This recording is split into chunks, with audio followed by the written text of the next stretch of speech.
চীনের সঙ্গে বাণিজ্য চুক্তি করা অত্যন্ত কঠিন, এমন মন্তব্য করে আবারও শিরোনামে এসেছেন সাবেক মার্কিন প্রেসিডেন্ট ডোনাল্ড ট্রাম্প। আজ সকালে ট্রুথ সোশ্যাল প্ল্যাটফর্মে দেওয়া এক পোস্টে ট্রাম্প বলেন তিনি চীনের প্রেসিডেন্ট শি জিনপিংকে পছন্দ করেন, তবে তার সঙ্গে কোনো চুক্তিতে পৌঁছানো খুব কঠিন বলেও উল্লেখ করেন।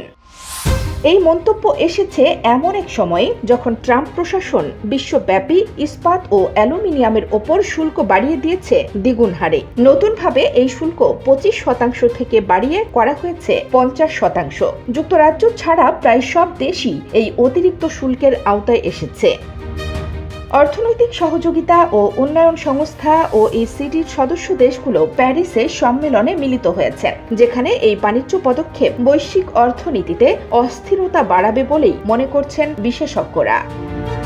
এর মধ্যেই ইউরোপীয় ইউনিয়ন জানিয়েছে ওয়াশিংটনের সঙ্গে তাদের বাণিজ্য আলোচনায় কিছুটা অগ্রগতি হয়েছে, তবে চীনের সঙ্গে উত্তেজনা থেকেই যাচ্ছে। চীনের পররাষ্ট্র মন্ত্রণালয় জানিয়েছে যুক্তরাষ্ট্রের সঙ্গে সম্পর্ক উন্নয়নে তাদের নীতিগত অবস্থান অপরিবর্তিত।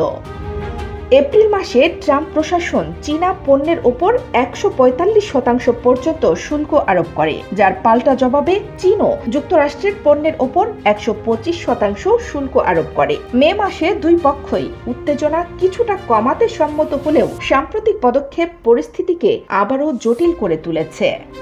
চলতি সপ্তাহে ট্রাম্প ও প্রেসিডেন্ট শির মধ্যে একটি ফোন আলাপ হওয়ার সম্ভাবনার কথা জানিয়েছিল হোয়াইট হাউস, তবে বুধবারের মন্তব্যের পর সেই সম্ভাবনা কতটা বাস্তবসম্মত তা নিয়ে উঠছে প্রশ্ন।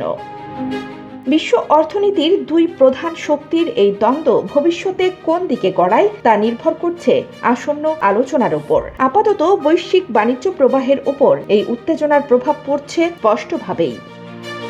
কানিজ ফাতেমা নিপা, খবর সংযোগ।